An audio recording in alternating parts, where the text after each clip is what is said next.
It's going to be a little bit lighter and a little bit like wonky because that's sort of me. So in my work, we do a lot of data analysis, and many of those projects come back at us over and over again. We call them zombie data projects. I'm sure your organizations have them too, right? You just can't kill them. I'm going to give you top 5 tips to killing zombie data projects. The first one is choose your weapon.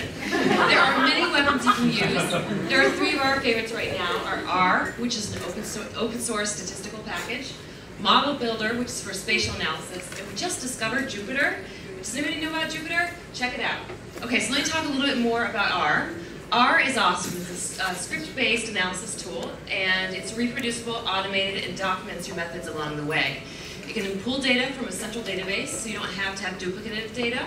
Also, it takes a little while to program, so it takes a little while to program, so it takes a lot of work to set up, but it's great in the end. Model Builder is a visual process design, and this is really great because it's helpful to describe your process to the layperson, and they really understand what you've done with the data. The second rule is don't go out with anybody, right? In horror movies, they're always like, I'm going to investigate that sound in the back of the yard by myself at midnight. Like, don't do it, right? Just spend all this time innovating and creating something cool and awesome. Train someone else in your staff. Third is avoid the splatter, right? We all are human beings. We make mistakes.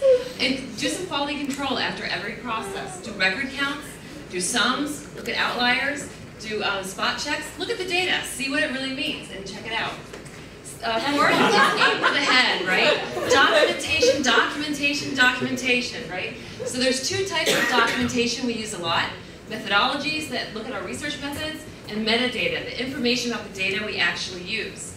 So documentation can be a wide variety of things. This is a 30-page documentation. It looks at our composite outfall catchment analysis. And it tells you everything from who the organization was that asked us to do it, what the question was, what the data set is, what the analysis is, what the findings were.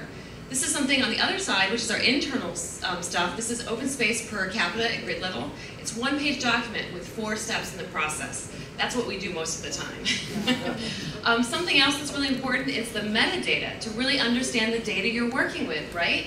So metadata is information about the data. The field names, the field titles, who's creating the data set, how was it created, who processed the data set, when was it released, what years does it cover.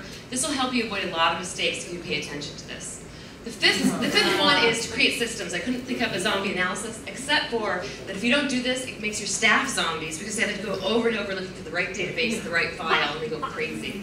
So version control and folder structure are really important. By the way, this is Matt Gardner, who's on the team. So we have a data sources knowledge management guide that tells you how the files should be structured, what the title of the file should be, and how you should do version control.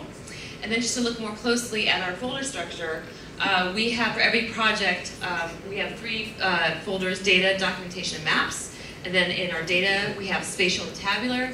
And then down the line, you go to raw, which you never touch that data ever.